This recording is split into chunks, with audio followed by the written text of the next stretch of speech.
Both have made their marks this season in other sports. Closing a chapter on their prep careers won't be complete without at least one more title. Welcome back to the nation. Alongside Carmel track standouts Jule Muegge and Melanie Hong, I'm John Devine. And Jule, weren't you just up here like a couple weeks ago, standing in the same exact spot? Yeah.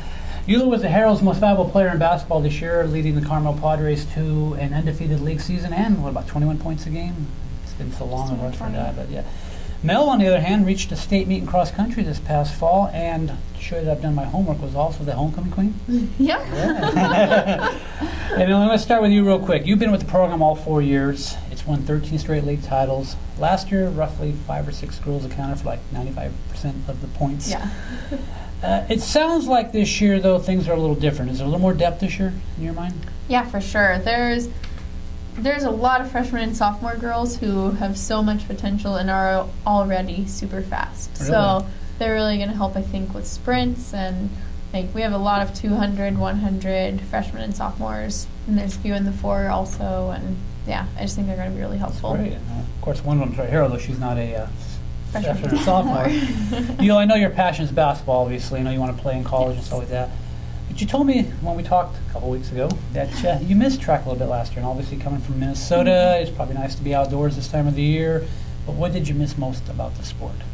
Just the girls, and you know, when you're out on the track and you have really kind of a different chemistry when you're out running out there, and with basketball, you're tired after workouts, but you're never quite as exhausted as you are after track, and kind of have those jelly legs. You're kind of holding each other up sometimes after a really hard workout. I think there's a deep appreciation for track athletes, too. I think that when you see opponents, they actually can shake hands with your friends during the meet before the game and whatnot.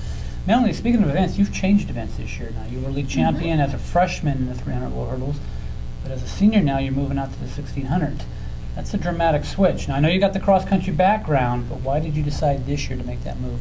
Well, yeah, it's definitely a big change because you're going from less than 1 lap to 4, and so I think I just decided to make the switch because I decided it was my last year and I wanted to see how far I could go, and I knew that my legs, I think, are just more built for endurance rather than the fast twitch speed. So it's hard to argue what you've done in cross country. I mean, 4 years of going to the state championships. You know, what's the biggest misconception about track? You know, I think most people don't like to run laps like Melanie.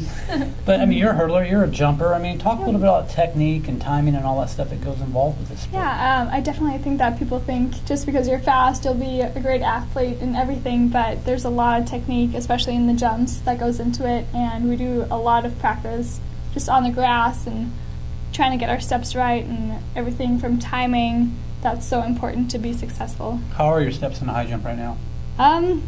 They're pretty good. Okay.